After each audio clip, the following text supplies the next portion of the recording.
Alrighty guys, welcome back to the Boundary Riders YouTube channel. This will be like half a podcast today. We'll call it episode 30.5, I guess. But I just wanted to talk about the Brownlow because there's been a lot of controversy about the Brownlow medal considering Lachie Neale won it. And just a lot of talk about different games and votes and how it went each way. Now you'll see next to me the Brownlow votes on the further side, and then in the middle is our votes when we did the Boundary Riders medal tally. Just wanted to compare them a little bit, and just wanted to take a look at the fact of a couple of things that went through, like a couple of rounds that especially have been talked about quite a lot. And of course, Lachie Neale winning it. Now, there has been a little bit of talk about Lachie Neale winning the Brownlow medal and saying that he's not a dual Brownlow medalist sort of player. And I'm kind of against that sort of thought. I think that Lachie Neale is actually a very good player, and considering he's won 2 Brownlow medals, I don't have an issue with that. My issue is the fact that he's really won it this year, of all the players. Now, don't get me wrong, I think Lachie Neale's had a pretty good year, but considering he won a Brownlow before, I don't think he reached the height that he did of that Brownlow year. Now, you can see in the picture that Lachie Neale did poll quite a lot. I mean, I think there's only 8 or 9 rounds where he actually didn't poll, which is quite good. 31 votes is very high for Lachie Neale this year. As we can see, we've given him 22 votes. Now, our votes is a little bit different. If you guys have been following the year, we've been doing a review every single week. We've basically done a review, and we've done 3, 2, 1 votes throughout the whole season. Now, ours isn't really midfielder based. Ours is a lot more. It's more like the game and like team and who's been the best on the ground for the team and stuff. And most of it, 3/4 of the time it will be a midfielder because they see a lot more of the ball. They're a lot more around the ball, so that's a fair enough thing to say.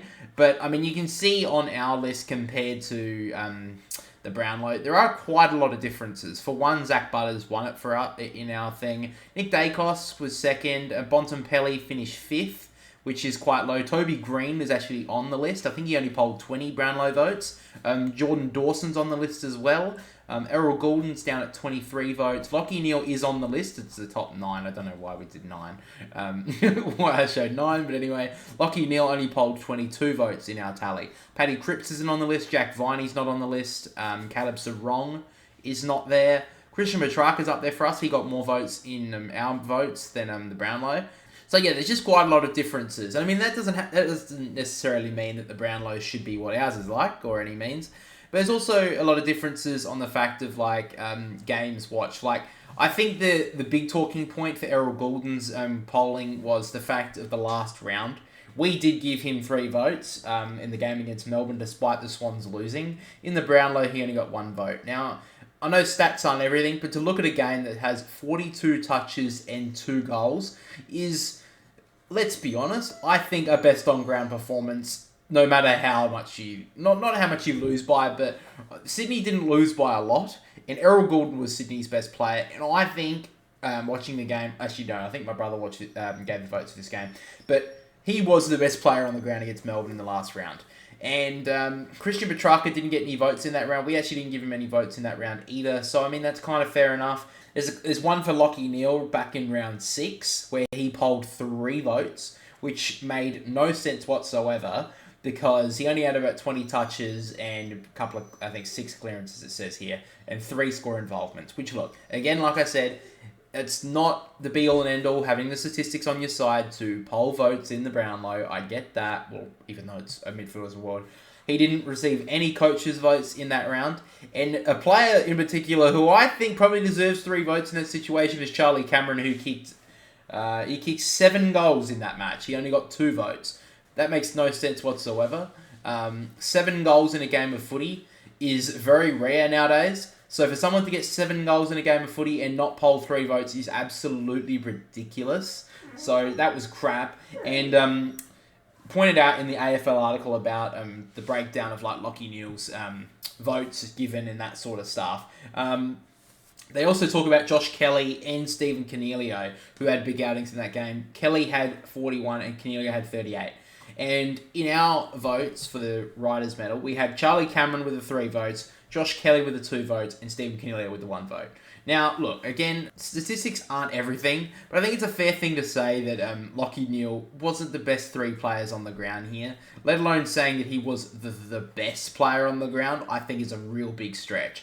Now, there was a game as well talked about that he didn't get a vote in when they beat St Kilda back in round 15. Now, in our votes as well, we actually didn't give him any votes either. We gave 3 votes to Harris Andrews, 2 votes to Jack Sinclair, and the 1 vote to Jackson Payne.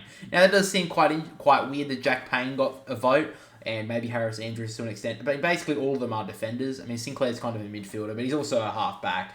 But the reason why we gave Jack Payne a vote was because he had a massive game on Max King, kept him to 0 goals and 0 marks. That's why he got a vote there. So ours is a little bit different, but at the end of the day, I don't know how Lachie Neale could get 3 votes in a game. Take away the 3 votes that he got in that game against GWS back in round 6, he's on 28 votes. So that means he loses the Brownlow medal by 1 vote to Marcus Bontempelli. Now, he obviously didn't get... He didn't get any votes against St Kilda, where, a lot of it could be said if it's a midfielder's award, he deserved 3 votes in that game, so it kind of balances it out. And I still think that Lachie Neale is a very good player, and, I think considering he's a dual Brownlow medalist, I think he's a good enough player to be a dual Brownlow medalist. I think he's a very good midfielder, one of the best in the comp. But I don't think this year has been a Brownlow medal winning year for Lachie Neale, in my opinion. I mean, I'm sure there's other people who would agree. When Errol Goulden polled so high, 27 votes, I was a bit surprised by that. And I'm a Swan supporter, so I was a bit surprised by that myself. And I would have been surprised if Errol Goulden won the medal. I don't think there'd be that much backlash if Goulden did win the medal compared to Lachie Neale. That's just my opinion. But I feel like there'd be a little bit more backlash for Errol Goulden than, let's say, Marcus Bontempelli winning it, or Zach Butters, or Nick Dacos. That's my opinion on that. This is probably the biggest upset we've seen in a Brownlow medal in a very long time. Probably even... I couldn't really think of a player who shocked me more than this since probably Matt Priddis way back. I think it was 2010 or 11 when he won it. It was way back in the day when Matt Priddis won it. No one saw it coming. And the same thing happened here with Lachie Neale. However, in saying that, the AFL predictor for the Brownlow predictor, where they do the votes every week, he actually won the votes, Lachie Neale, and got 32 of saying that. So, I mean, he polled less than that. So, I mean, some people did think that Lachie Neale could potentially win this medal, and I don't have an issue with Lachie Neale being a dual Brownlow medalist. I do have an issue with him being this year's Brownlow medalist. I don't believe he was the best player of the year. This is known as the best player of the year, and I feel that Lachie Neale was not that.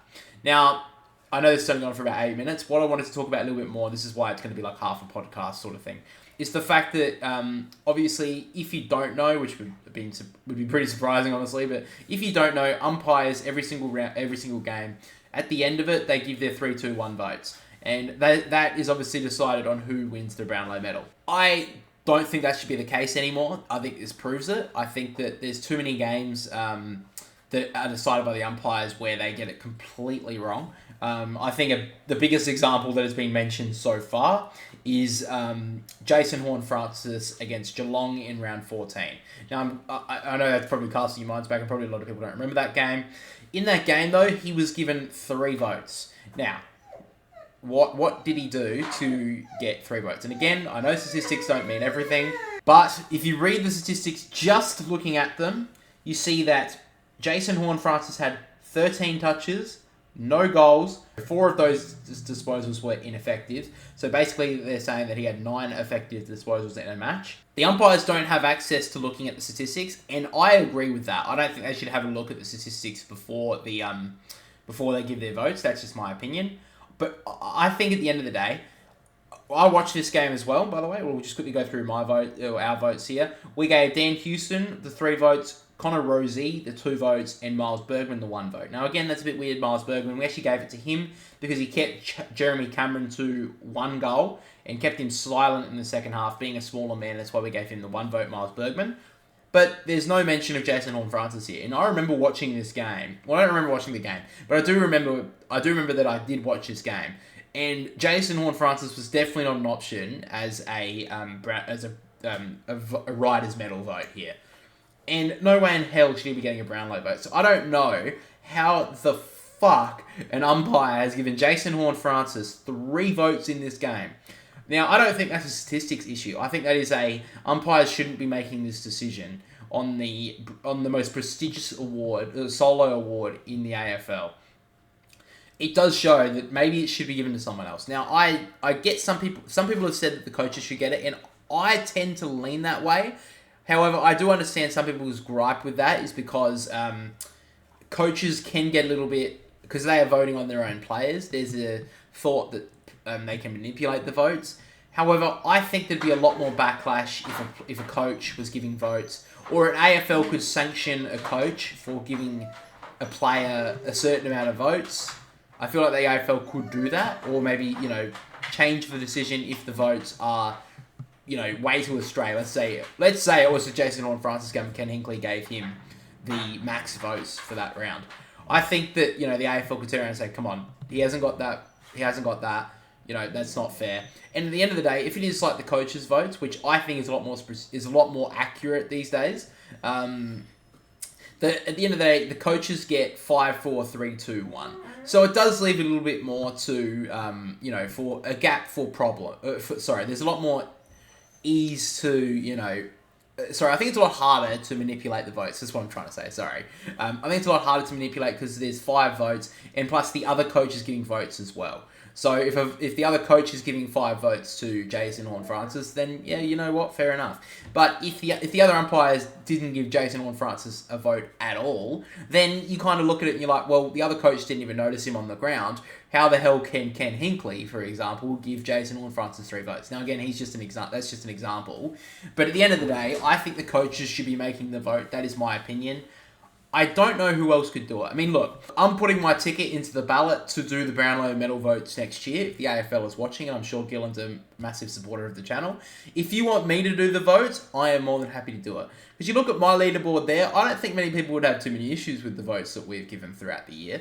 And by the way as well, and I'm not exactly a Crows fan by any means, but Jordan Dawson to not even be in the top 9, considering he was one of the best players this year, he did make the All-Australian squad as well, to not even poll in the top 9 is absolutely ridiculous. I think that is atrocious. Toby Green not polling in the votes in the top 9 as well. I get it's a midfielder's award, so it's a lot harder for a forward to get it, but I think that's atrocious as well. I think he's had a massive year.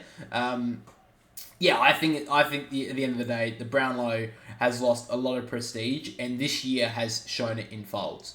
I think it's got to the point now where a lot of people aren't even looking at the Brownlow medal because it's lost the prestige that it once had. Because now you can see that players that are favoured by the umpires, and Lachie Neale, I don't know if he's got a lot of free kicks, but I think a lot of umpires do favour him, and you kind of see it with this votes, the fact that they are looking for him a lot more, and they're attracted to a player like that. And I guess that could be a little bit of a example to Jason Horne-Francis. I guess maybe umpires, there is one thing I did actually think about this.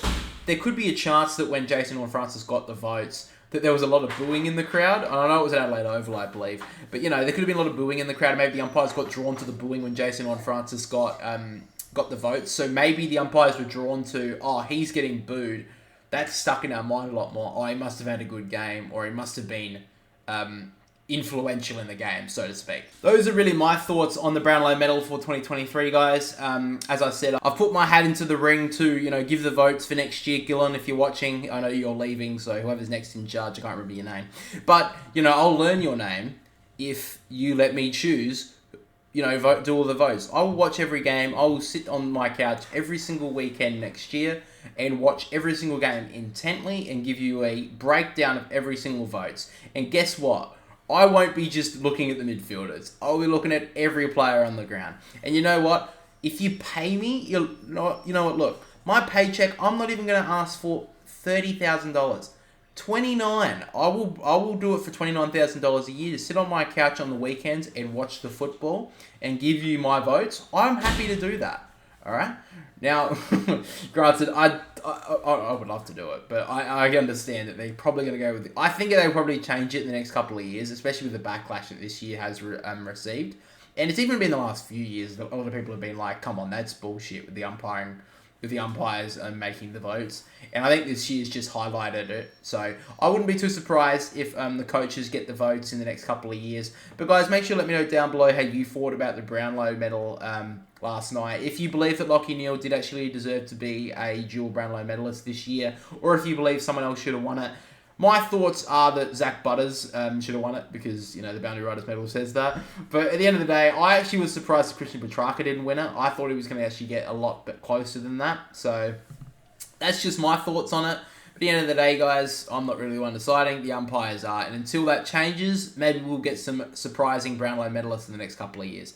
Anyway, guys, that is all from me. And a trade video will actually be out tomorrow. So make sure to watch that or check that out. Subscribe if you are enjoying the channel at the moment. We're actually growing really quickly. We're actually nearly monetized on the hours side. So if you start subscribing, we could be monetized by the end of the year, which would be great. But anyway, guys, that's all from me. So I'll catch you all next time.